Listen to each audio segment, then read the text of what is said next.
All right, looks like we're live. All right, welcome everybody to Questing Beast. Today is going to be just a big mega chat with all of the different OSR Ennie nominees. So there is a ton of them. Hold on a second, I'm getting some echo. There we go. That's from my end. Yeah. So today we have Daniel Sell, we have David Black, we have Fiona Geist, we have Gavin Norman, and hopefully we will be getting even more people as the stream goes on. Some people said they can show up a little bit later since we do have people from all over the world. So why don't we start off by just like going through and introducing ourselves and talking about what we do and what we were nominated for, because everyone watching this should be going and voting for us. All right, so let's start with Daniel. I run the Australian Arts Council. We publish books. I wrote Troika, which is nominated for Best Writing. Yeah, that's what I do. Daniel is also the king of games. So, yeah, important point to keep in mind. David. Hi, yeah, my name's David Black. I wrote the Black Hack, which is nominated for Best Design Layout, I think. I'm in the UK, as you can obviously tell, and that's fine. Don't know what else to say. Feels like a dating website. Yeah. Elevator pitch. Fiona? Hi, I'm Fiona Geist. I'm an editor. I proofread Troika. I edited and did a minor amount of dev work for Silent Titans. Mothership, I'm technically a dev for and work for, and I actually have on hand so I can pretend I'm a professional. And the only thing that actually has my name on it is Mothership Dead Planet, which I did like some writing for, and then I edited UVG, but not the free version, so I have no real connection to it. But I think people should vote for it clearly. Yeah. So when I pointed out that I was inviting you, everyone kept mentioning other any nominated products that you had worked on that I wasn't even aware of. Like, did you work on Silent Titans too? Yeah. I did editing for that, and I did like a little bit of dev work with CK, like a minor amount of layout. Yeah, so Fiona's worked on editing tons of different stuff. Let's see, Gavin. Hello, Gavin Norman. I'm the mastermind of Necrotic Gnome. Nominated, it's the first time I've entered anything into the Ennies this year, so it's just a kind of small project, not one of the really big things we're working on. But it got nominated for 2 categories: Winter's Daughter, it's an adventure set in Dolmenwood, nominated for Best Adventure, which is pretty amazing, and for Best Cover Art, which I'm also super pleased about. Yeah, I haven't read Winter's Daughter yet, but I saw like your previews, and I really like the way that they're laid out, like with like, the bullet points and everything grouped by like the type of thing that you see. That is really cool. Yeah, that was kind of apart from the sort of Dolmenwood fairy tale vibe, that was like the big focus of the adventure, like how to produce something that is like very easy to run very quickly without having to like read through this whole huge tome making notes to get it into your memory. Mm-hmm. I'll send you a copy, Ben. Oh, I'll take it. And then I will read it. I'm not going to say no. Oh, and we have one new person. Hello. Hi, I'm Jason Thompson. Hey, Jason. Hey. Jason. Hey, it's a pleasure to meet all of y'all. What are you Ennie nominated for, Jason? I'm Ennie nominated for the art that I did and which my wife Jemana helped color for Swordfish Islands, the Hot Springs Island map. Cool. And you also did the map or some of the art for Blood in the Chocolate, right? Oh yeah, I did. Yeah. That was a while ago. But yeah, so like you also do those giant OSR maps where you can like watch people go through the whole thing, right? Yeah, those I've done a lot of work for Wizards of the Coast. I've done comics. I'm a storyboard artist. And right now I'm working on a RPG called Dreamland, which is a surreal fairy tale portal fantasy role-playing game. That sounds awesome. Sounds amazing, yeah. It reminds me of what is that stuff? Through Ultan's Door? Yeah. That's like, it's a great zine. There's like only 2 issues out right now, but that's like similar. And then it's like a whole Dreamlands thing. Yeah, there's more stuff like that. Well, I think hopefully Fiona will be playing a Roll20 playtest of it tomorrow, or no, not tomorrow, on Monday. So fingers crossed. Sounds great. Yeah. Wait, so is anyone here going to Gen Con to actually pick up their awards, which is like a foregone conclusion at this Which point? we will all win, yeah. Absolutely. Nope. No. No. Too far away. It's some sort of protest, I guess, isn't it? Like, no, whatever. I guess I'll just have to pick up all of your awards for you. Are you going, Ben? Yeah, I am going. Yeah, cool. Yeah, do it. Yeah. Oh, and we have Christian Kessler. Christian, hello. Hey, how you doing? Christian, what are you Ennie nominated for? Silent Titans is up for 4 different awards, a couple of which I actually had some involvements in, and Troika is up for writing, which isn't the part I did, but I'll be there anyway. Yeah, so I think you're going to be representing the Silent Titans group. I don't know if Dirk or Patrick are going to be able to make it. Right. Well, Fiona's here too, obviously. Yeah.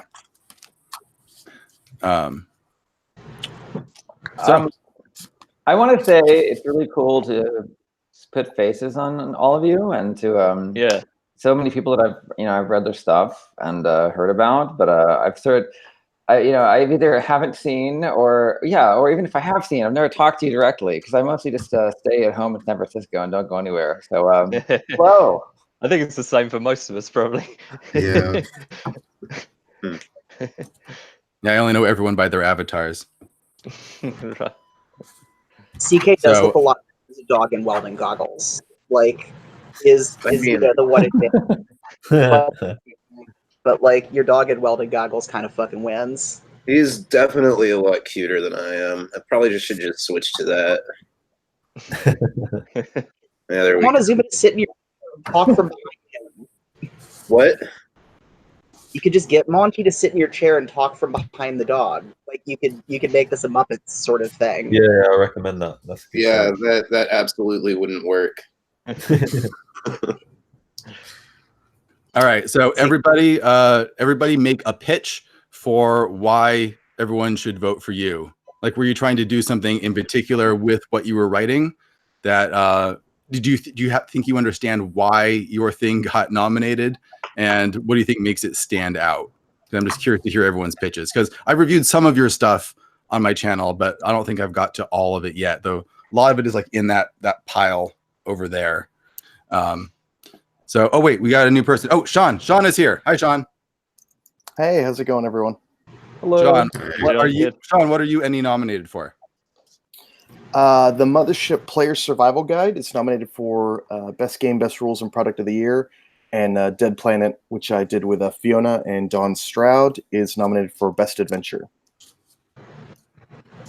I think you have more nominations than any of us. Hmm. Last time I checked, Mothership was really raking it in. We've been really lucky this year. Yeah, it's been good for us for sure. All right, so Christian, you Yeah. work on Silent Titans. Why should Silent Titans get everyone's votes?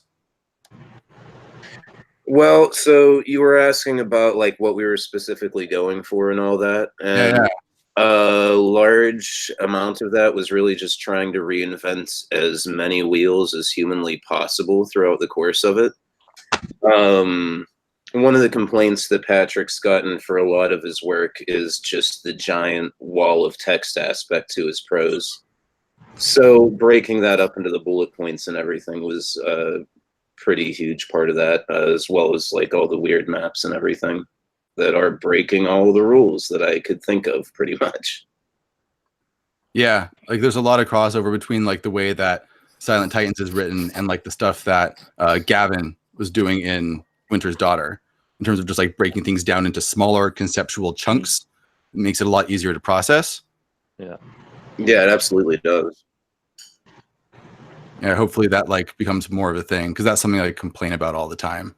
That I just it takes me way too long, or when I'm reading a module and I basically have to re-edit it before I can actually run it. So I'll just take a highlighter and a marker and just start going through, or finding the actual map and then just writing in really small letters what is going on each section of the map.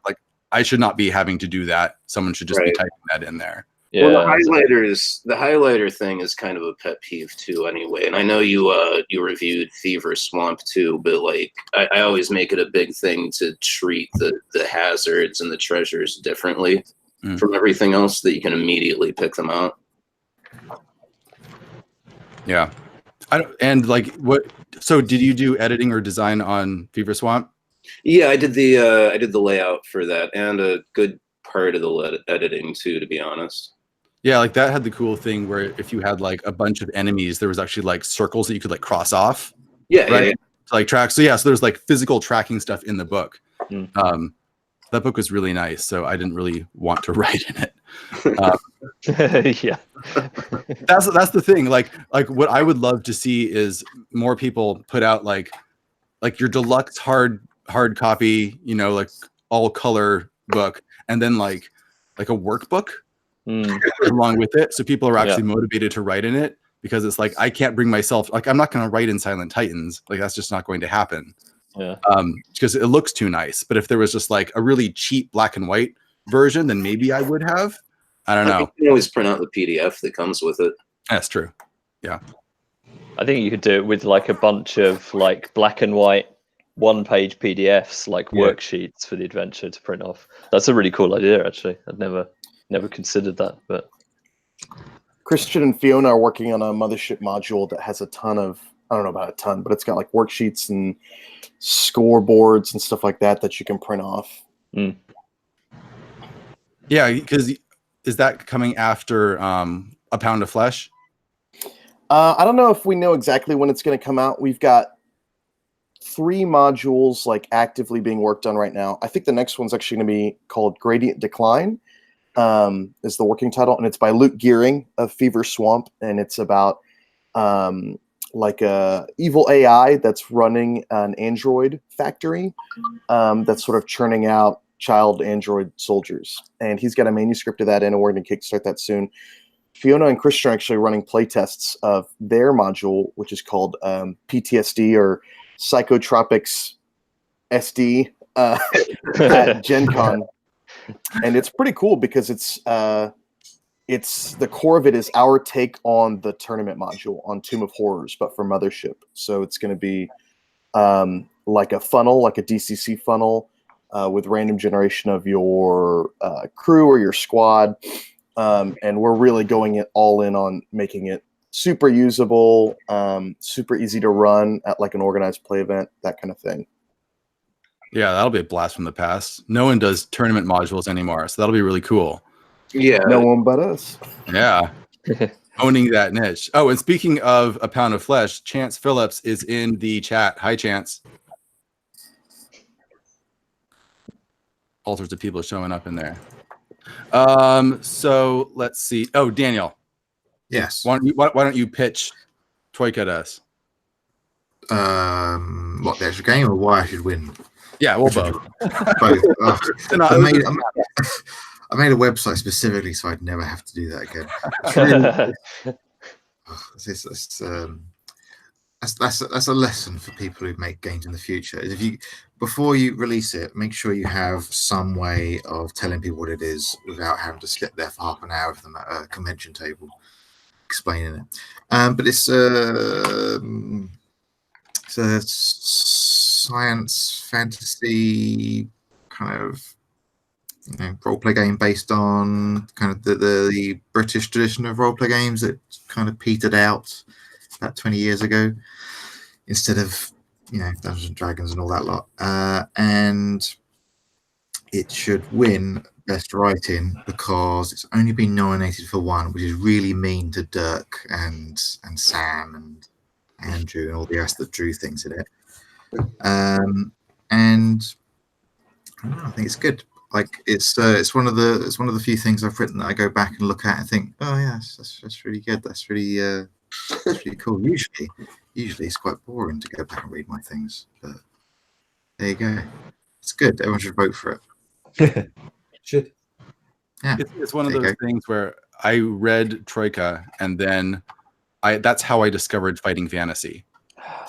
Yeah, I know. And then I tell that to people and they're just like baffled and enraged. And it's like, I thought it was just a UK thing. Like, I've never met anyone in America who has ever talked about fighting fantasy, but clearly I'm wrong about that. Yeah, well, it's like, I don't know. I mean, like, I never really had any thoughts about it as a phenomenon. I just Troika is very, very selfish. It's entirely based on my childhood and my things. Like I haven't, like, I was shocked. I was more shocked than anyone when Advanced Fighting Fantasy 2nd edition came out. It's like, I didn't know people even knew Fighting Fantasy made a role-play game ever. Like, I have them on my shelf, but I've never known anyone other than me know that they exist. But apparently they do. I have it. You're not alone. Really? So there you go. I briefly tried to run a D&D 4e campaign in Titan. That's the fighting fantasy place, right? Yeah. Yeah. But it's like, that's why, like, it's the other thing as well. Like, I like Titan because it's not really a setting. It's just it's like, oh, we've got all these books, we've got to fit them together somehow. Like, Titan, just jam them all in. The ninjas go over here. Yeah, I love that Troika's a much easier way to run, like, Planescape, basically. Because like Planescape is just so cool. It was one of the first like old school books that I like found, and someone just like gave this to me, and like the art is so great and everything, but like I'm not going to spend $500 buying all of the books so that I can like run the setting. So, but Troika makes it a lot easier to do, and a lot easier to just like make up my own weirdos. Yeah, I mean, that was another thing that promoted me doing Troika, was because I had the same thing as you. I had like the 1.5 box sets for Planescape growing up, and I thought, like, oh, this is really cool. And then when I got older, I bought the rest of them. Turns out it wasn't very cool at all. It was just was endlessly explained to death. Yeah. So, yeah, you're not missing out. I know. It turns out I just like the art. So the art is amazing. You're really better off just using like Michael Moorcock as a setting book. Like anything. David Black, tell us about the Black Hack. So the Black Hack, super elevated pitch. The Black Hack was started as a super light rule system that I was playing at Dragon Meet with for a couple of friends that we meet there every year. And I'm really crap with maths. Like, I literally can't like basic maths on my hands still, even as a grown-up adult. So I made a system where I didn't have to do any more. So it was a roll-under system and super lightweight, and simplified it. And then everyone picked that up, made loads of hacks of it, and it sort of went viral, I suppose.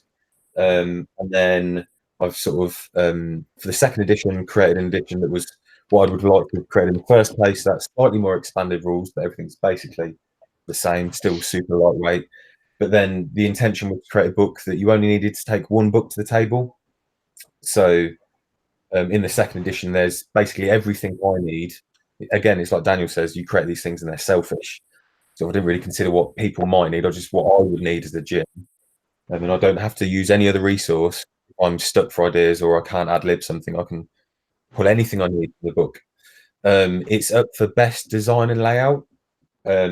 What I think that speaks to is I spent a huge amount of time almost like taking notes from user experience design and graphic design and stuff like that, like how people use information that's on a page at a table. Like how I spent a huge amount of time collecting what information, tables or data or rules, went on full page spreads, so you didn't have to flick backwards and forwards between different things. So it was the most functional book I could possibly make.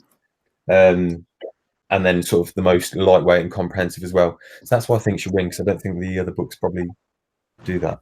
They probably just look nice. And mine looks nice and is functional. Yeah, having these like all-in-one like books where it's fairly lightweight but has everything you need seems to be becoming like a bigger thing. Like I think that was a big part of why like Maze Rats took off.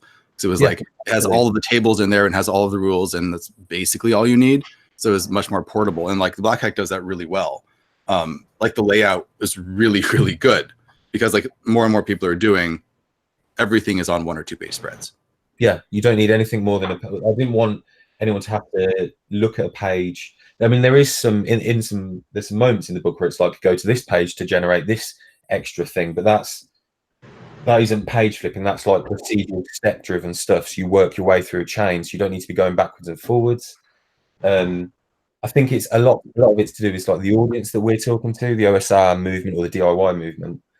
Whereas maybe sort of like more mainstream D&D and other mainstream role-playing game books, they want comprehensive supplementary products that tell them exactly what's going on. Whereas our audience and the people we play games with and GM with don't typically need that. You know, you can condense things down quite succinctly, and someone will be able to still use that in a functional way without having to know 10 other things about it, because they can either make those assumptions based on their experience or, you know, come up with new things on the spot, or, you know, whilst they're prepping their campaign. So, you know, the audience actually lets us write more condensed things and design things in a way that are more functional in their form, you know? Yeah.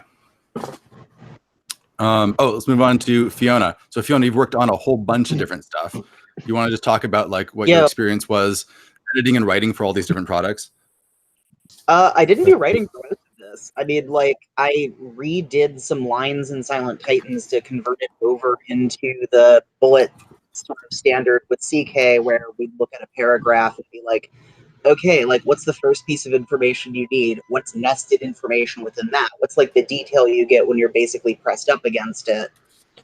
Troika, I proofread and is, like, one, way too nice of a book, and two, I've spent a bunch of time, like, writing inside it because, like, I keep generating really good skills, which is, like, a competition that everyone should get in on. So try to get the best Troika skill. I have the Sublime, which I think is, like, probably the best. And for Mothership Dead Planet, as I said before, like, this started, and I also have somewhere, like, Sean's beta copy that's, like, going to be how I pay myself out of debt someday in the future.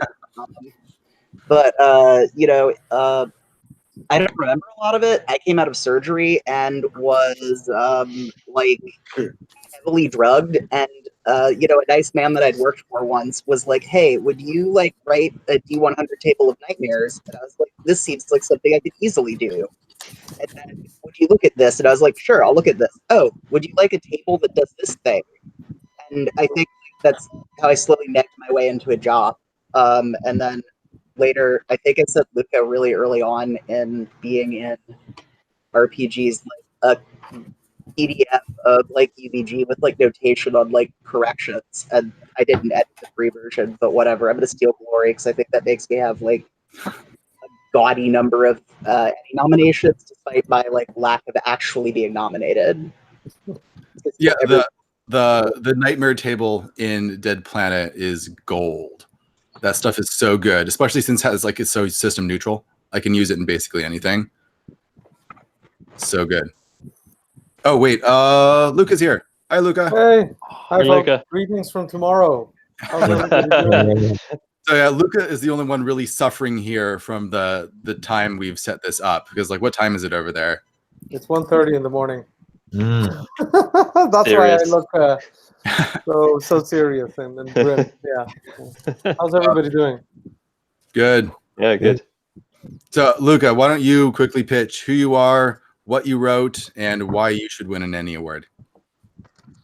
Wow. Thank you. Go. Okay, I dropped it Straight in. Great. Hi, my name is Luca. I'm sleepy. I wrote the Ultraviolet Grasslands and a few other things. And this year for the Ennies, I'm up for the free introduction to the Ultraviolet Grasslands, which came out with Hydra Co-op about a year ago. And what is the third question? Because it's really late, so I could only hold two questions. Why should you be the winner of that Ennie Award?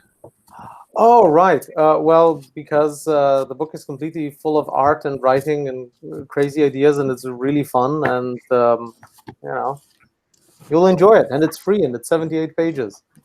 Yeah, I think it's probably the biggest free thing that was nominated. It's like huge and extremely complete, which is really unusual for that category. It's not just like a giveaway. Yeah, I mean, it has all the basic first edition rules for the caravan and stuff that came out. The only thing that it didn't have was all of the different locations. So that's the big difference with the final one. It's like, yeah. So let's jump back over to Gavin. So Gavin, tell us about your nominations. Yeah, so I've been nominated for Winter's Daughter, which is a adventure set in Dolmenwood, which is a campaign setting that I've been writing and slowly attempting to publish for about 5 years now. Hopefully will actually manifest finally next year. So Winter's Daughter is, I think why it should win Best Adventure is because it's the first instance of a new genre of adventure. It's the romantic fairy tale dungeon, new subgenre there. So I think as the invention of a new genre, it should definitely win. It's also nominated for best cover art, which yeah, I don't know. I can't remember if I've looked at the other nominations for that, but it's the artist is a guy called Mish Scott, who I've been working with the last year. Really amazing kind of fairy tale, like reminds you of a sort of kids book from the 1970s, that kind of vibe. So yeah, I mean the covers are easy to check out, so people should definitely have a look at that and probably decide that you like Mish's artwork best of all. Yeah, it's really distinct. It doesn't look like any of the other covers. Yeah, I think that's the cool thing. It doesn't look like an RPG. It's like, you know, and especially if you see the hardcover, like it's this really kind of nice, small size, kind of very nicely produced hardcover book. So for me, it really reminds me of books I had as a kid somehow. Mm-hmm. The artwork and the physicality of it. Yeah, I mean, otherwise, as other people were talking about as well, the like big focus on the adventure is like everything you need is on one page or one spread. Everything's broken down into bullet points. I mean, there seems to really be a theme with a lot of people here. Make it like kind of maximizing usability. So, I mean, the aim for me would be like the ultimate aim would be that like someone could jump in and play an adventure just having read the introduction, something like that, you know? Yeah. And like, no offense to anyone else here, but Dolmenwood is my favorite D&D setting. Yeah. It's absolutely amazing. I haven't run a whole lot of just like whole settings done by other people, but Dolmenwood is one that I would absolutely love to do. I've been eating up all of the zines for a while, and I'm just really, really excited for the box set. Yeah, so next year, everything will be compiled and combined in a single book and massively expanded. So it'll be a full campaign setting, basically, like what I've been leading up to for years. Yeah, hopefully will be coming to fruition pretty soon.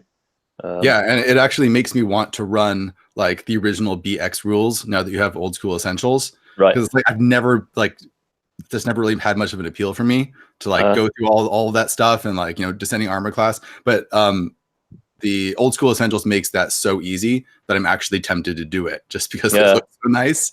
It's got ascending armor class as well now. So, okay. Yeah, old school essentials plus Dolmenwood, that'll be the perfect combo. Awesome. Yeah. So let's see, Sean, why don't you pitch Mothership in general, because Mothership is the one that's raking it in right now. So Mothership is a sci-fi horror setting and game like Aliens or Event Horizon or Dead Space or that kind of thing. And this is just kind of a wild year for us, which has been really great. Fiona and Dawn and Jarrett and even CK and some of these people who are working on stuff right now. It's just been a really good team to work with, which I think is something that's really worked well for us, is just having like a really solid dev group. We, like a lot of the OSR people, focused a lot on usability, layout, and design. And as an Ennie's judge last year, I lobbied hard for splitting up production value into information design and production value. And they didn't do it last year, but I think that's why it's graphic design and production value this year. I didn't know that you were a judge last year. That's great. I was a judge last year. Yeah. Yeah. A big part of that, as I think all you guys know as creators, was it was really hard to compare, say, like a really well laid out book to a really nice hardcover AAA title with like full color art on every page and all this sort of stuff, because most of the judges aren't graphic designers usually. And that doesn't mean they can't have good design taste or anything, but it does mean that when we're talking about this, it was important to go like, okay, this is a really nice 50-page book, but it's very difficult to parse and to use at the table. And so we had, I don't want to say arguments, but we talked a lot about that. And eventually they decided they weren't going to do it last year. But I'm really glad to see that they did it this year. And it was a total selfish move on my part because I knew that we were going to be focusing heavily in that category for a long, long time to come. And so it was cool to see that it got put there. I'm really amazed that the game is doing as well as it has. It's a nice little niche subgenre, but one that people seem pretty hungry for at the moment. So we're really chasing that. And like I said earlier, I think that the fact that we have such a good core team is really been what's been so fun about it. We've got Gradient Decline by Luke Gearing. We've got Psychotropics by Fiona and CK coming up.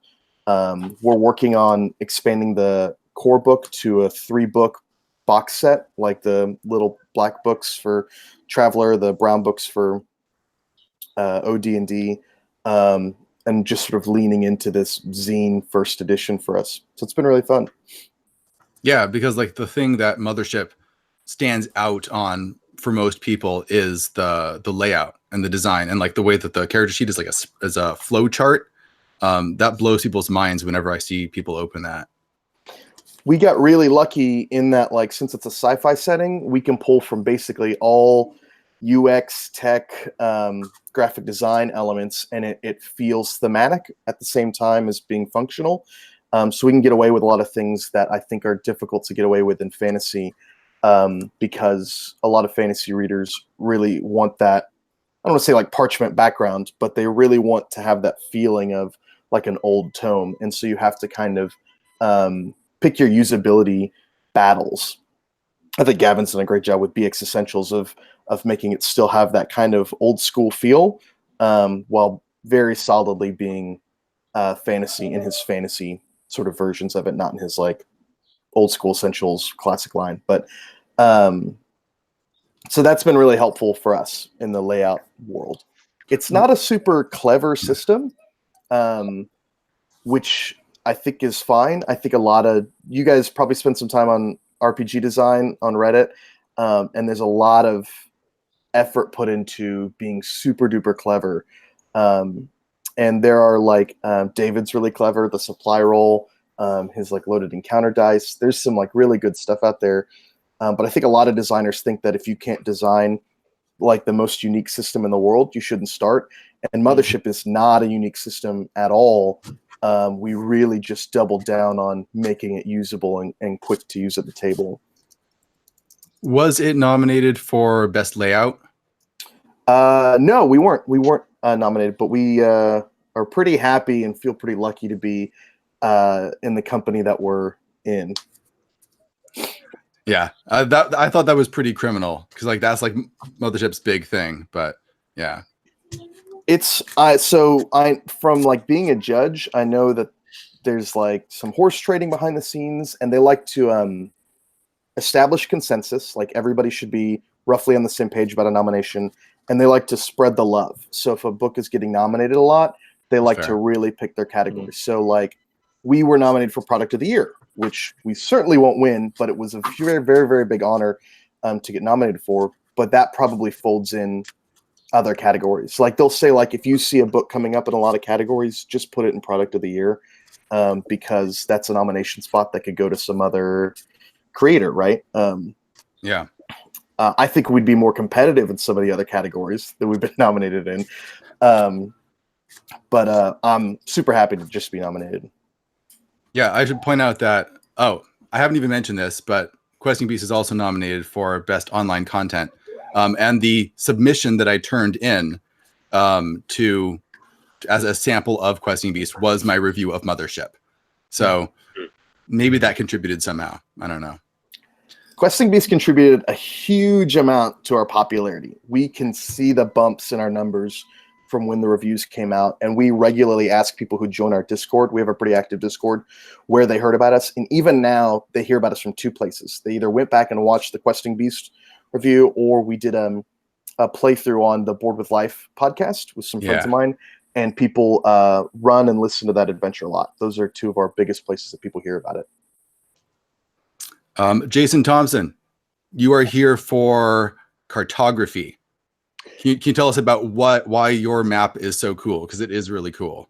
Well, I mean, it all starts with Jacob Hurst and his Swordfish Island stuff, which is so awesome.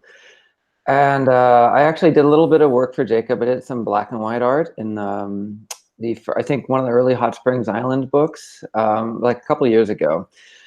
But I really like working in color. I really like doing maps in color. And so finally, we've been talking about doing something bigger for a long time. And finally, this year, I got to finish a map of Hot Springs Island, which is the first in the Swordfish Islands chain of system neutral fantasy settings. And so yeah, we just worked together on that. And my wife Jumana did some help with the colors. And sadly, she couldn't make it today. She has an appointment. But yeah, I think hopefully it's just a really when you look at a map, you want to be able to project yourself in there and imagine going to all those places and all the weird, and imagine all the weird stuff you can see. And so yes, I think it's turned out pretty good. I'm happy with it. And so yes, that's why you should totally vote for it. Everybody should vote for that map. One thing I really noticed is when I was looking at it, if you read the actual book Hot Springs Island, every hex has like a couple different locations in there that you could potentially discover. And it looked like you put all of them or most of them actually drawn in the hexes. Is that right? Initially, they're not all there. There's basically three in each hex. There's 3 points of interest. And I was originally going to try to put all of them, but after some considerations, some of them are stuff that doesn't read visually as well as other things, or it was just looking a little too crowded. So I ended up focusing on 1 or 2 items in each hex. And so the ones that are like, it's a teeny weeny cave that you can barely see from outside. I was like, so yeah, I had to make some decisions. It was really fun to do, and I hope I can work more on the Swordfish Island stuff in the future. Yeah, it's a fun setting, and I love drawing this kind of lush, jungly environments. They're really, and it's really enjoyable.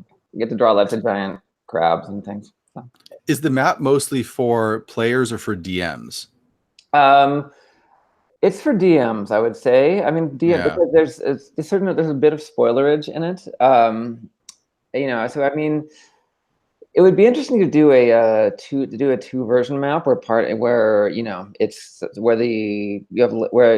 I had one version where there's no creatures and dungeon points visible, and it was just like the coastline or the. But this one, kind of like the maps that I do for D&D and that I did for Lamentations, all the points are there, and it's it doesn't have, of course, it's a map. It's not like an actual walkthrough like some of the stuff I did for D&D where it actually has like a little cartoon story that runs through it. So, but yeah, I mean it's. It's there to get you excited about playing in this setting, And even though there's some spoilerage, there's still plenty of bizarre shit that you will not see that isn't on the map. So, yeah, fair enough. It's also really useful for DMs just so they can get like a general sense of where everything is. And even if you haven't like read through the whole book, you can use a lot of the icons and the details you put on there to give like a sense of geography much more easily to players, because you might be able to see things from like the hex that you're in, and just having it visually makes it so much easier. Yeah, I mean, it was interesting. I mean, on the map that's provided with the Hot Springs original books, it's just like, well, this hex is jungle, this hex is mountain, this hex is jungle, So it was fun to, I don't know if you could say it's canon, but it's what I drew. But it's fun to flesh out, like, well, it's in the jungle. Where's the hills? Where's the valleys? Where are the parts that are really hard to access from another part? It looks like a river should go through here. So yeah. So it's a lot of fun getting to make those decisions and just try to put things together into something that looks sort of organic and makes sense. And then I just get to populate it with stick figures running around getting eaten by monsters. So So I'm going to go over to some of the questions in chat. So Chris McDowell of Into the Odd fame asks a question. He just wants to know, do you think this year will be the peak of OSR representation at the Ennies? Because it's been growing every single year. I think like 5 years ago, it was like 4 nominations.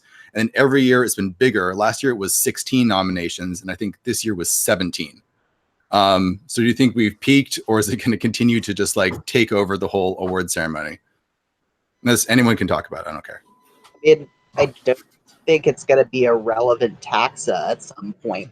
Like, I think OSR as like being very close to BX is like one reason that it was very helpful for organizing people, but like increasingly systems like Into the Odd and Troika, are 3-stat games and like are really very easily portable over into simpler systems than that. Like you could move them into a storytelling system and not really have to do a lot of work. And I think that like there's maybe hopefully like a wider acceptance that like there's a very large independent RPG scene and there's like some very small tribalisms that are not necessarily helpful for like finding people to play your stuff or finding like new things to do. And that's my like moment of being like the Marianne Marianne of this like awards discussion. I think it'll have a lot to do with how, and again, it's like Fee was talking about like tribalism and little small niche clicky scenes. But you can, it'd be interesting for someone to analyze it, how the OSR or the DIY scene has grown and matured. I think that's what's going to dictate how it's perceived by the wider industry over the next sort of every year and going forward, really. So what happens next year is going to depend on how the scene or the movement or whatever, however you want to call it or categorize it, how that matures. Because over the last year or last couple of years, you've noticed there's a lot of systems coming out rather than just blogs. They're now fully produced pieces of work. They're sort of like independent systems and kits with their own almost brand identities. They're maturing and developing. So based on what our audience want and what we do as an industry and mature as creators, I think that will have a huge impact how we're perceived and nominated next year. Yeah, and just to add to that, actually, I think that even this conversation is kind of indicative of how much more important it's becoming in the sort of OSR scene to just make sure that our products are both intensely usable and aesthetically beautiful at the same time. And I don't think any of the other subsets of the industry as a whole have really caught up to that yet. So yeah, I do see it at least continuing to grow in the short term. I mean, it's interesting you talk about, and maybe we wouldn't have talked about things like this, the way that we're doing it now, and in the language that we're using, you're talking about products and things like that. Sort of the OSR has matured to a point where it's not just, here's some homebrew rules that I've put on a Blogspot website. They're now sort of these actual things that are alive, so more of that, I suppose. I'm curious if the term OSR will mean anything to people who are not self-identifying as OSR in the coming years, and if that will hurt the perceived idea that we're growing.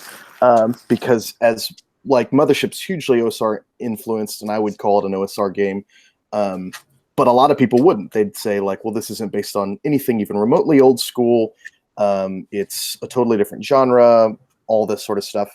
And I'm wondering, as a lot of the people who came up in the last 5 to 10 years out of that like OSR blog scene start making their own stuff and it starts diverging, if the term will, in like the context of the Ennies, have any meaning for the audience, as opposed to it's this group of people who all sort of like the Forge is sort of a useful term in that like it describes a group of people that hung out in these various social circles, as opposed to it describes people who are making high lethality, high usability, old school D&D type content.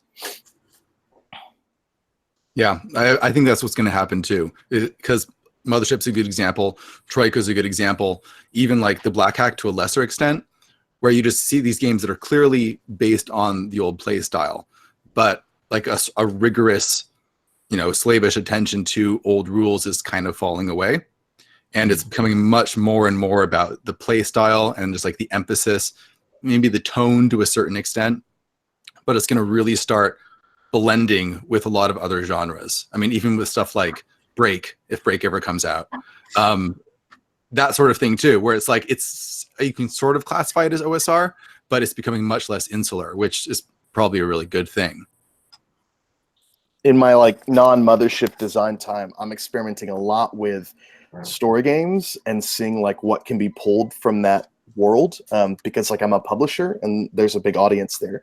And so taking something like as dense as the Burning Wheel and being like, what would happen if an OSR person designed the Burning Wheel with an eye towards like super social Game of Thrones style mechanics, but with a heavy emphasis on usability and challenge and that kind of stuff.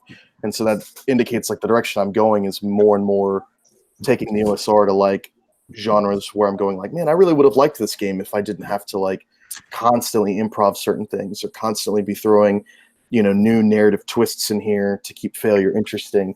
And so that will even further muddy the waters for me as to what like that means. Yeah. And I think people are just caring. Yeah, they're caring less and less about what specific genre it falls into. There's a lot more mashup stuff and a lot of stuff that you can see as OSR influenced. But without people being in the scene or knowing a particular group of people. And that just, I guess, speaks to how influential the OSR has been in terms of just like getting those ideas out there in terms of like a valid way to play, right? Where it's not necessarily, like the gamist, simulationist, narrativist thing, where it's about interaction and player challenge. And I just see more and more of that show up in all sorts of different spaces. I think the rise of popularity, like if you look at so if you look at our individual journeys into the OSR or that movement, or those sort of adherence to those design principles that are common threads through all of our work, that's like, if you would say, okay, well, there's 1,000 traditional D&D players or role-playing, just not D&D, but role-playing game enthusiasts, a certain percentage of those are going to be us. We know that the market, board game market, role-playing game market is growing. You can look at D&D's numbers. It's an actively growing market. So a percentage of those people will journey off and find those, story game niches or OSR DIY niches. So that's why I think it's growing, because the whole market is, and you just get additional people. So I think there'll be as that larger market grows, there'll be a constant stream of new people they'll end up finding the design principles that we like nice and start using them as well, and then lead them to our work, I suppose. Yeah. Looking at another question here, someone has a question for Daniel, and it just says, chat books. Can you elaborate on those? Sure. I call them chat books just because it's a fun word for the things, and it's relatively accurate, and also it doesn't have much baggage with it. If I call them zines, people will expect a certain thing. If I call them supplements or adventures, people will expect certain things. So they're chat books. They were originally going to be more like zines than not, but as more of them have been basically finished, they're just big books now. They're just big old books. Some of them are almost as big as Troika itself, so the scale of them just keeps changing. And also, I didn't know what they were going to be. Like, some of the writers of the chat books have never even played Troika, like Ezra Clavery, the one who did Crypts of Indolence. He'd never played Troika, and so his interpretation of the game and what the chat book should be is a bit weird, and I'm very excited to publish that one. That one's going to be very cool. Yeah, that's what the chat books are. They are books for Troika by a person. That's pretty much what they are. I don't give much direction to the guys doing these things, so they're all over the place.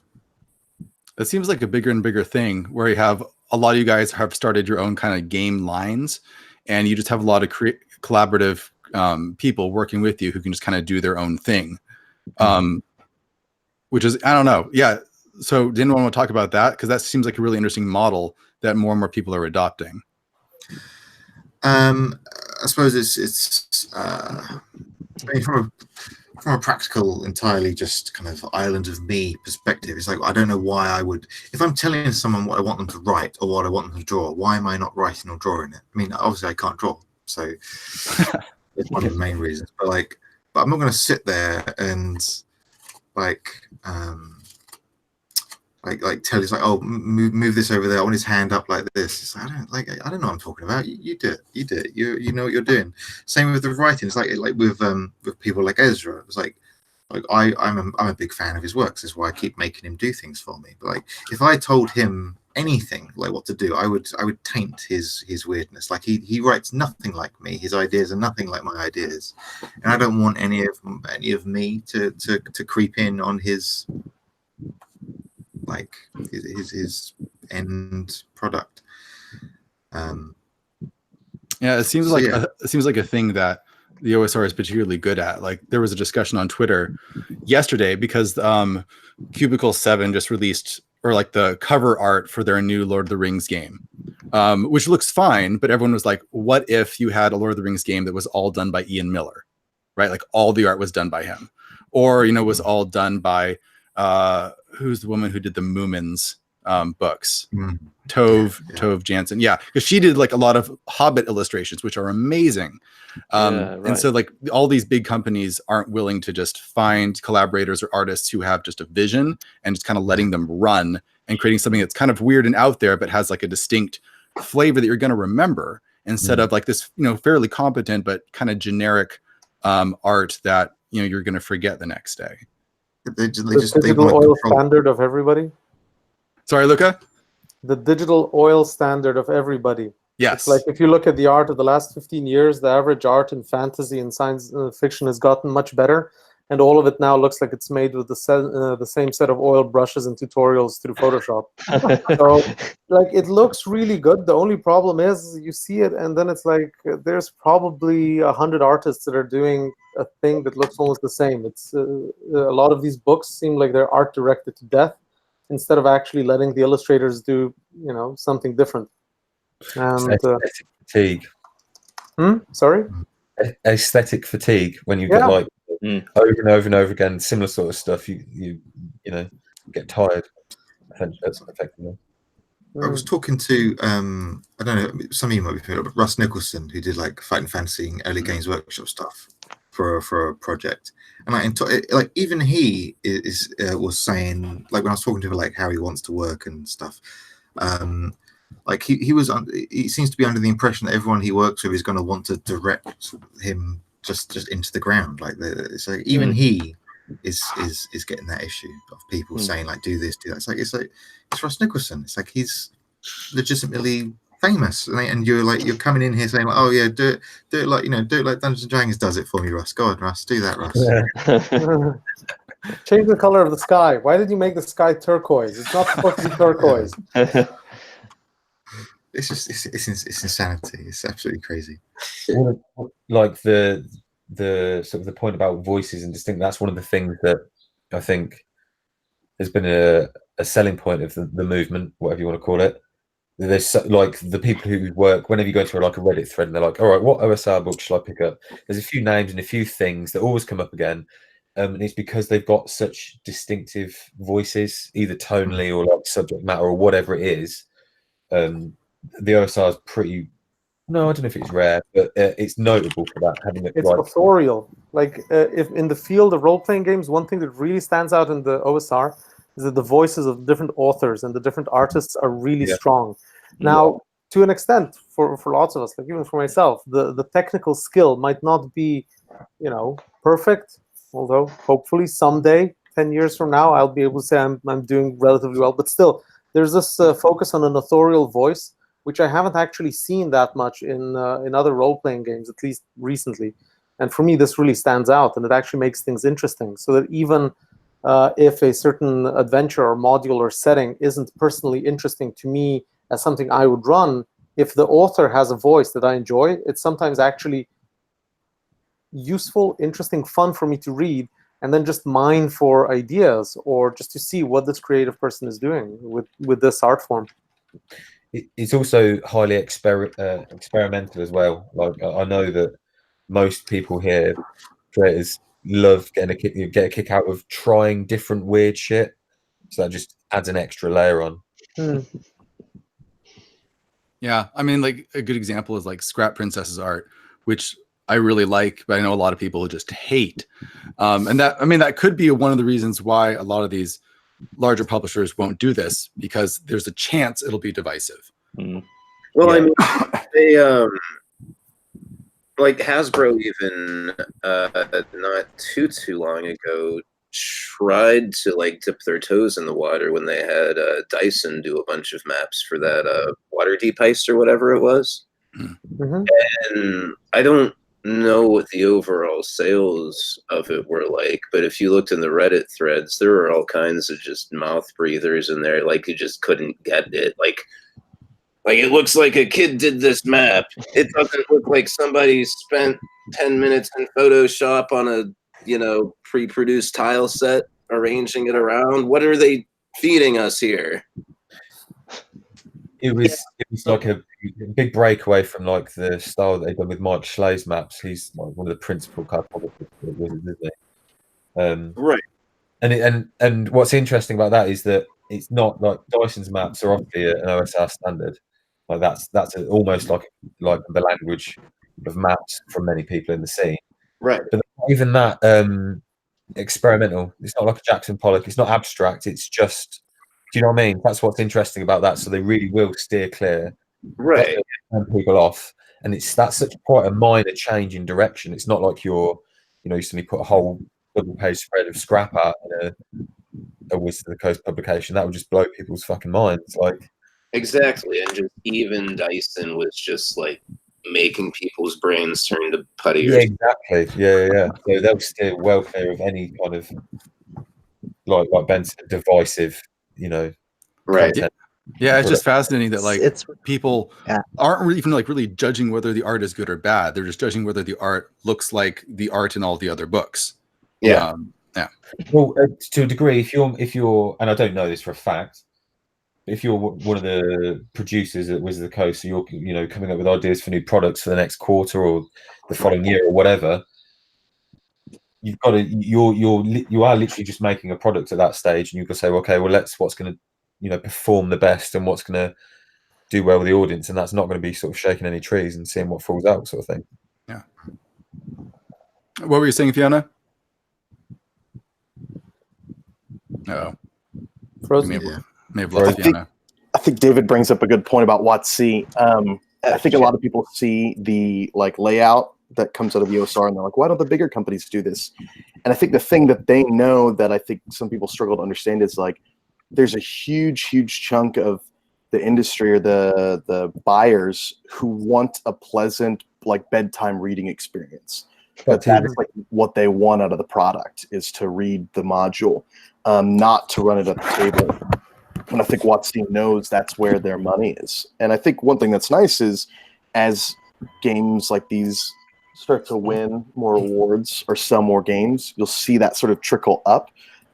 We're like the experiment for the bigger companies. And the same I think is true for art. Like all these people who do sort of Magic Gathering art, they're really great artists and they really sell really well. But there's no reason to risk on like a 100,000 plus print run like an artist that is divisive at all. WotC's owned by Hasbro, and so I think that's a thing that like is depressing, but it's something we're even thinking about, which is like, is there room in like say a Mega Dungeon book for an excessive amount of like really clean 2-page spread layout, and then later on a really drawn out prosaic description for the person who just wants to sit there and read it like a book? Like, is that too much content, or can that actually hit both markets? It looks like Emmy is here. Hi, Emmy. Hi, Emmy. I exist. Vaguely. Had some problems with it. It needed a webcam, and I didn't have a webcam. but I just told it I'd switch the webcam on, and now it thinks I'm there even though there isn't one. I'm not good at computers, I'm sorry. It's totally fine. So Emmy is the only person here who is not nominated for anything because Emmy has already won something. So what did you win, Emmy? Yay! I got a judge's spotlight for the Stygian Library, which, as far as I can tell, means most of the judges didn't really care, but one of them really liked it and wouldn't shut up about it, so they've given me that to shut him up. So is that how you say it? The Stygian Library? Stygian, I Okay. think. I've been mispronouncing it then. Were you I've saying no idea. Stygian? I mean, it might be a dialect thing, you know? That's true. Do you want to just like pitch that to everyone real quick so they know what you're talking about? Okay, so if you have read any of Terry Pratchett's stuff with the wizards and the university, it's going to be very familiar. The basic idea is that because knowledge is power, and power is basically energy acting over time, then Einsteinian, like, general relativity means that sufficient knowledge in one place will warp space-time, leading to any big enough library basically turning into a giant wormhole, linking all the different libraries in the world together in this sort of like extra-dimensional space that you can go and explore. So the module is like, it's basically procedurally generating, so you roll up what's there as you go along in this sort of parallel library dimension with weird stuff in it. And there's lots of ghosts and necromancy because I like that kind of thing. But it's yeah, it's very much a procedurally generated. You roll for what's there each time you keep exploring. So it's basically is it like the same structure as the Gardens of Yin, basically? Pretty much, yeah. Yeah. That structure seems to work really well. Do you plan on doing like any other modules like in that vein, just like more procedurally generated parallel dimensions? Because like it seems like you got a theme going. Oh yeah, I have in the works currently. There's one which is kind of on the back burner with basically a giant market dimension with lots of Arabian Nights imagery and stuff like that. And then I have mostly done, which will hopefully be coming out this winter, a magical journey to the North Pole where everyone can meet Santa. Yes. Amazing. Because lots of that folklore is really grim. Yeah. Like, there's a lot of people that get kidnapped or flogged or eaten by trolls or something, if you look at a lot of the, like, Northern European Christmas folklore. So there's a lot of room to take that and to take the old, like, you know, the whole stop-motion Rudolph thing Yeah. they show every Christmas, like Yeah. that, but with, but more grimdark, basically. That's great. Like the world needs more Christmas modules. Like there's a lot of like short little modules, but we need like a full-on Christmas adventure. Yeah, like, Yeah. this will last you 6 weeks. It's exploring the North Pole. It's going to be very silly, but That sounds great. Are you going to Gen Con? no, God, no. It's in America. I don't have a passport. Yeah. Like almost, I don't know if any of us are really. I'm going to Gen Con. I think Sean's going to Gen Con, right, Sean? I'll be there. Booth 2619. 2619. So yeah, it'll probably be a small OSR reunion depending on who gets to make it over there. We'll be carrying Troika at our booth too. Ooh, yeah. Mhm. So some of us are going to probably have to be picking up all the prizes for the other people. We can give you like little cutouts or something, or like little, you know, Standees, yeah. Yeah. standees, so you can go up to the podium with those. I'm hopping off, gang. It was great talking to all of you. Okay. Bye, Sean. Good to see you. Bye, Peace. Sean. See you later. Fiona and I are both going to be there too. Okay, cool. Cool. Oh, Just going to make a little intervention. I'm also going to head off because it's past 2 p.m. here. So any final questions, thoughts?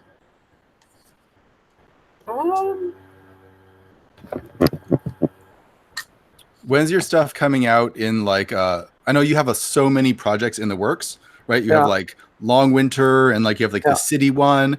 Like what is your timeline for like actual physical like final releases of those? So Long Winter final release after UVG. I thought I was going to manage earlier, but it's now probably going to be sometime October, maybe November. It's going to be finished. The second chapter is actually also a procedural wilderness survival, so that's going to be done soon.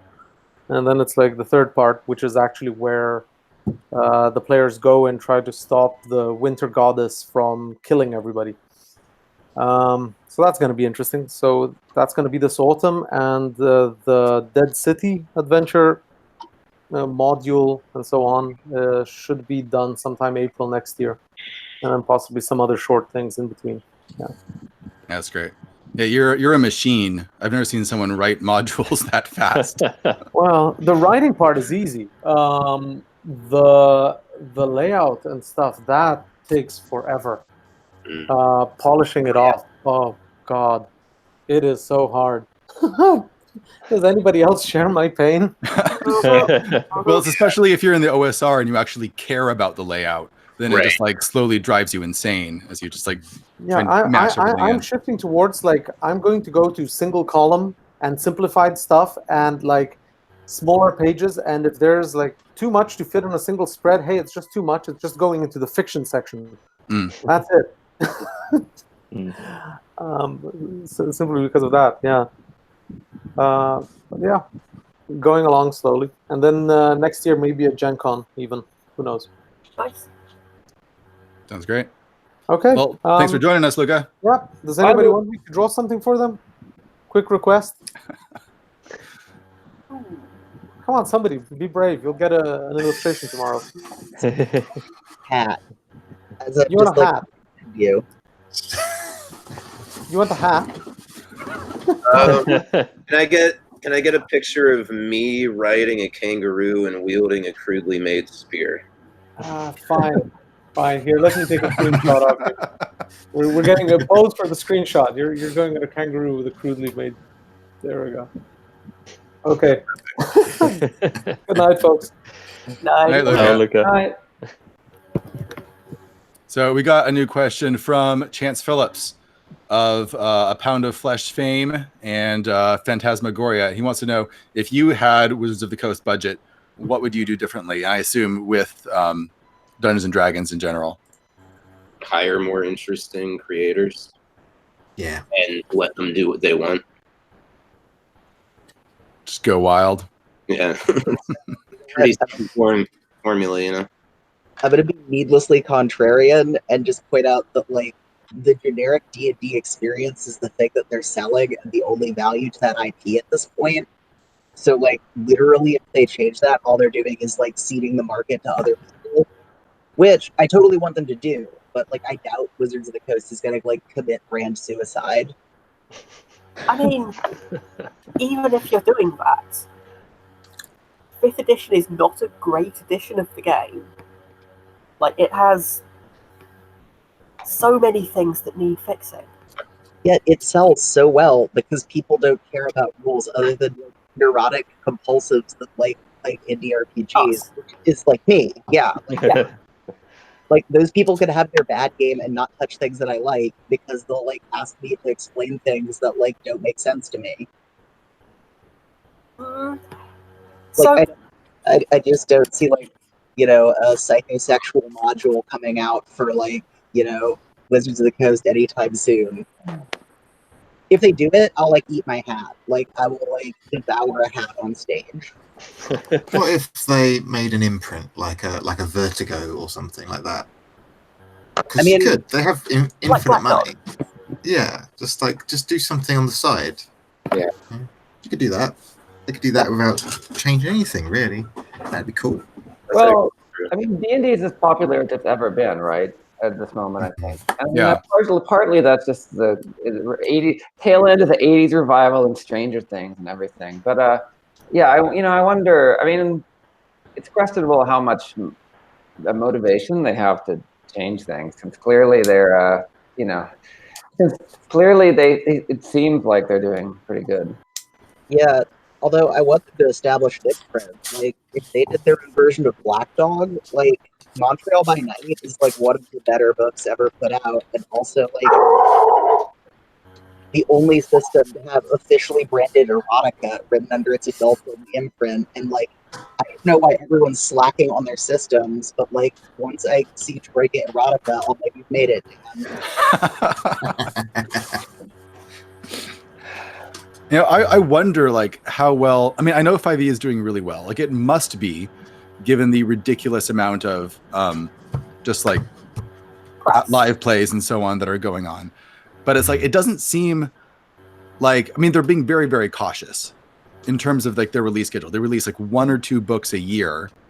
You know, they're all just like fairly linear adventures.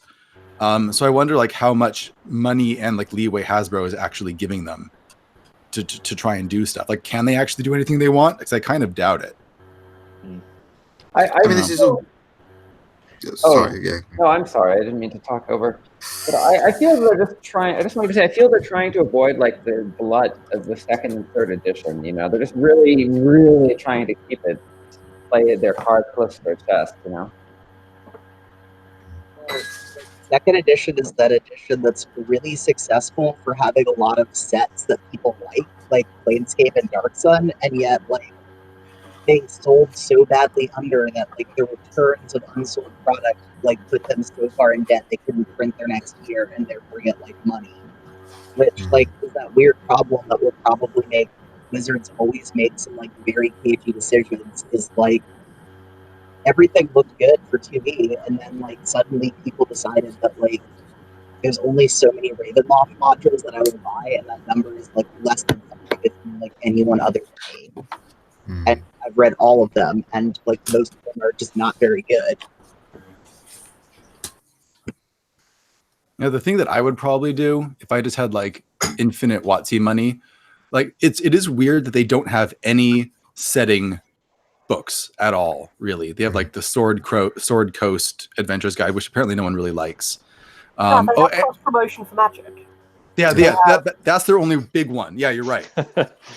And I've heard from some people that it's actually pretty good in terms of like it has a lot of like generation tables for generating like factions and adventures and stuff. It just seems cynical though. It's like it's Dungeons and Dragons sending a little a lifeline to Magic, which was struggling a little bit. It's just they're not doing it because it's cool. I suspect they're doing it because they want the Magic to start making crazy money again. You think that's it? I didn't realize that Magic would be struggling at all. I assume Magic is doing way better than D&D. Possibly. I know it's doing less well than they want and has been for a little while. Okay. So they're having a little moment, I think. Like Magic doesn't have the base that they wanted when they originally made the game of people that play competitively. It does well financially, but it has the same instinct as like what they sell D&D as, which is it's fun to casually fuck around with your friends, and like passing a Magic deck rather than like memorizing extremely high level combinations is what most people want to do. And therefore they've like completely gutted their competitive format and are like trying, I think, to make the IP in it more valuable by making D&D like give you like a double sort of helping of this thing.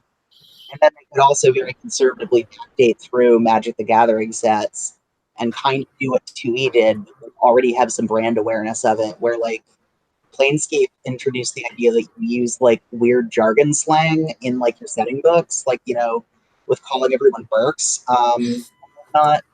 and like made me have to go learn what Cockney rhyming slang was, which I don't understand and think is made up. But like, you know, they've got like a samurai setting, they've got like a horror setting. They could very easily kind of like trade those two things together, and that's like probably a pretty good plan. But like, it's also never going to generate anything that's like more exciting than what will happen if like you don't actually have to answer to shareholders. Yeah, it's true. I mean, like my ideal world would be that they actually start releasing like really short setting adventures, like location adventures, right? Just like dungeons that are like, you know, 12 pages long and are releasing just like a stapled short little thing. So it's like there's no plot necessarily. There's just like a location, weird stuff going on, really well laid out. Just put out like one a month and people can like subscribe to it.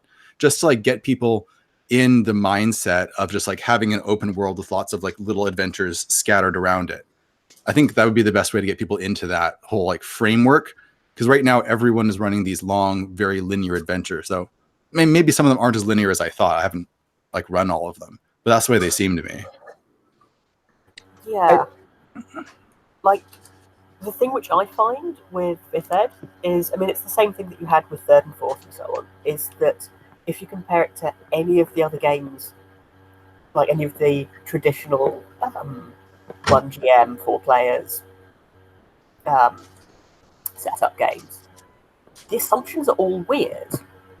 If you go from playing 5th Ed or from playing 4th Ed or anything like that to playing WoD or Traveller or Call of Cthulhu or Pendragon or any of the other big name traditional tabletops, your assumptions about how the game works are going to be all off whack, because nowhere else does it's going to be a linear sequences of fights, fighting is expected, everything's going to be fair and set up for you. And D&D is the outlier there. D&D is the one that's doing something weird. Everything else puts you in an unfair world and expects you to, you know, recognize when you're in above your head and sometimes not take the hook. And so if I was in the position to rebuild D&D, I would correct that so it doesn't become such a weird introduction to the hobby, where to go from D&D to any other game, you have to recalibrate. If that makes sense? Yeah, it does make sense. And especially the way that like your character survivability increases with every level in D&D. It's not true in almost any other game that I can think of, where you just like slowly like ascend to godhood. So it does seem like there's a lot of things people have to unlearn as soon as they leave the D&D ecosystem. Yeah. I feel that 5e is actually much more sandboxy, and the way the stuff they've material, it's much more open to a variety of jamming styles than 4th edition. I mean, 4th edition really was like it was structured like, all right, you have to have X number of fights in a day, or the game isn't balanced and it collapses, you know. But but when I look at the 5e modules, they're actually fairly open-ended and have a lot of I think they're much better written than I think they're step up in some ways from the material that's being produced for at least for 4th edition. But that's just my tastes. Yeah, I mean, a big part is lack of really good GM advice in terms of like telling people how to run these sort of like open-ended sandboxy type adventures, because there's so much great advice on like the OSR blogosphere if you can find it, but there's very few pieces of advice like that in like officially released stuff. So it's all just sort of done on internet blogs and on forums with people trying to give each other advice on how to structure these open-ended things when it could be done fairly easily with the right official tools. Yeah, and like my like obstinate need to be contrarian, I think that they've realized that like one of the best marketing tools that ever existed for their thing is professional voice actors playing a very linear script that follows fairly narrative like tropes that is like actually is like pretty much a new age radio serial and happens to make people play D&D, even though then their expectation is so tempered by that like the act of playing D&D is weird for them. Like, I kind of started by like a bunch of my friends wanted to play 5e, and like I was the only person that had played D&D before, and then I got frustrated by like a book that I bought because it wasn't very good at killing players or making them experience fear, and I didn't understand what I was doing. And then I ran Blood in the Chocolate at that group, and I've never been allowed to DM again. But like, I think that's this weird thing, is that like a lot of people end up drifting out of like sort of general D&D because of a dissatisfaction that makes it a really good lure. Like, if I'm going to really enjoy 5e D&D, there's no way I will in any way enjoy playing a Powered by the Apocalypse game or a BX derivation or like a storyteller system game, because like it sets up to do exactly what I want, and the more that feels like gravel, the more likely you are to be like, yo, like what if we had social combat and it like actually involved like pretending to be a person rather than like whoever has the highest charisma automatically wins, despite the fact that the player doesn't understand how to have a conversation without abstracting it. You know, so like it kind of will immediately like push people towards like different levers because like we'll have the same dissatisfaction. So I kind of like 5e as like a sorting mechanism. It's like a funnel. It's just a funnel where like either you really enjoy this thing and you're like all set up, or you have to go find a system that works for you. I'm probably just incredibly stoned though. I mean, I think what would be a really smart move for Wizards to do, they're not going to do it, but it would be really good for them if they could take D&D and go, so here we have the bolt-on subsystem for, I want to run a political game, here is how you run, like, I have this influence, I have this leverage over people, I have these social moves open to me, and then you can, like, have a bolt-on, this is for investigative Call of Cthulhu-style games, this is your exploration dungeon crawling bolt-on for it, and you can customize your D&D rule set for the style of game you want to run with it. Because that's what people do anyway, and they might as well make it good at that. Well, I mean, I think that like the thing is that like Pathfinder and GURPS do that. Like I've run a Pathfinder that's supposed to be science fantasy, and the thing is that like it deviates so little from rules that it's basically the same being a level 6 with a +2 chainsaw and being like a level 6 fighter with a +2 bastard sword. You have the same armor class and roughly the same to hit. You know, the fiction's different, and that's basically the only thing that the game can tweak. And I think that like it's a problem that like PBTA games run into of like unless you really like the pitch of what the setting is, there's no reason for you to pick this up because like the rules are basically always within this very narrow parameter that you can understand. Like, and it's very easy to pick up.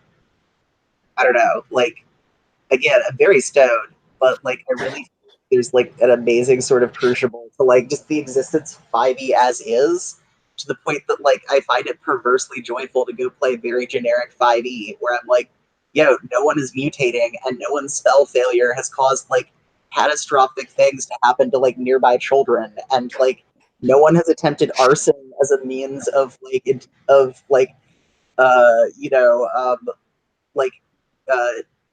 negotiation, and also like no one has like argued about like the validity of like roofing tile in like the 1400s and like what sort of roofing tile it would be, or like has used like other forms of like weird knowledge as like a weird sort of crowbar in like the setting. Like, you know, like it just doesn't happen. It just is. I mean, you say that. I'm literally playing in Curse of Strahd at the moment, and the two main things I've done have been set buildings on fire and decide to work for Strahd, so... I don't know, like, running for Contessa last year was like this weird thing to me where I was like, you just want me to be a good carnival marker. This is great. Like, I don't have to plan things. Most of these mechanics are broken, but like, and this was probably never play tested, and like an exploration qualifies as 1 tripwire and a 2-part trap is like an exploration module that expects it should take roughly 20 minutes of people rolling investigation and not solve a puzzle. And like, there's something like weirdly beautiful about that, like in the way that like making a bonsai tree is like an act of frustration in which you slowly like wreck it. And I have no idea what I ran at Contessa because I prepared for Gen Con by having like invasive surgery and then not being able to fly in planes if I like had to lift my arms a certain amount, and therefore being like tagged as medical.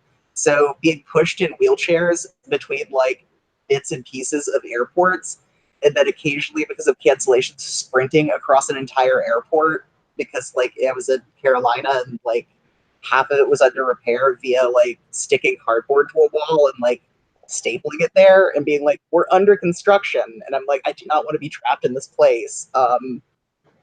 But like, yeah, being like that mind altered, I printed the things off at a hotel, like, business suite where, like, an actual business person was in it and just looked incredibly confused by, like, what sort of quarterly reports I was filing. And, like, then ran it directly from the pages without really trying to puzzle what I was supposed to be doing and realizing that, like, there's only 4 things this NPC can say. Don't worry, whatever the players say, just say this thing at them and they'll kind of narratively figure out where to go next. So I don't remember, and also I was on a lot of painkillers. Yeah, at the risk of being like, I don't even know, but like it feels like that is almost like a separate game from D&D, right? Like when you're running these like 5e campaigns that are like so constricted, I understand what you mean by that being fun. In terms of just like, I have very limited options here. And I'm going to like lay them out and see what the players do.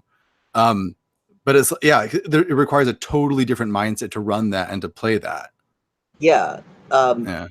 And I think like it's weird because like D&D 0 edition, right? Like I have the brown books. I could grab those to make everyone mad that I've like started coloring in my copies. But like, look, that outsider art is just like the most beautiful thing ever. But like, it's like example of play involves stating you have traveled 30 yards and then describing doors and like composition of walls and being like, and you're at the end of this and you can see into the next room. And like that, you know, they expect everyone to be doing perfect mapping, and like that isn't really what I would associate with like the OSR either. It's actually like another thing that's like weirdly technical, and frustrations with it kind of birthed a lot of different ways of approaching the problem, which like you could put into a taxa of like what subsystem do people not like, or into a taxa of like GNS, if like that makes sense to you. It doesn't to me, but like I think people analyze games that way.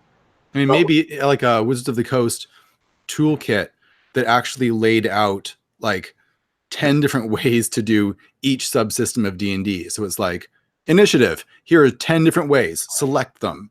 And it's like combat, 10 different ways, pick your, so you actually build your own rule set out of it. Yo, I've considered doing a quantum game like that, of just doing a D100 chart of like different and just the player runs for something where they ask for a die. Like, what do I roll? Roll to see what it is, and it's like, okay, it looks like for this you try to roll like a difficulty die under your like charisma stat, and it's in base 8. And I remember people complaining about Carcosa having variable hit dice sizes, so that sounds like it's going to go over great. Yo, I'm one of those people, but I still think it's a hilarious thing to do. Well, Things. I know you. oh no, Emmy, I'm sorry, I didn't mean to cut you off, but and your stuff is super awesome. I really love everything that I've read that you've written. But I actually have to go. So I just wanted to say bye, everybody. It's been a huge pleasure talking to you. Been good. See ya. Thank you. Bye. I have to go as well. Actually, I'm getting starving hungry here. It's lunchtime, so. No problem. See you, Gavin. Great meeting everyone. See ya. Later. I need to go for my dinner, so I will also be leaving you. Yep, jumping off. Yeah, seems like a good time to wrap things up. So thanks everyone for showing up, promoting your stuff. Yeah, It was a pleasure. It was a pleasure. cool. And everyone who is watching this on the channel, go out there, buy their stuff, and vote for it. I will put link down in the description where you can go to the Ennie nominations voting page. So go vote for it. Mm-hmm. Yep. Thank you all for the insane ranting. See you, everybody. Later. Bye.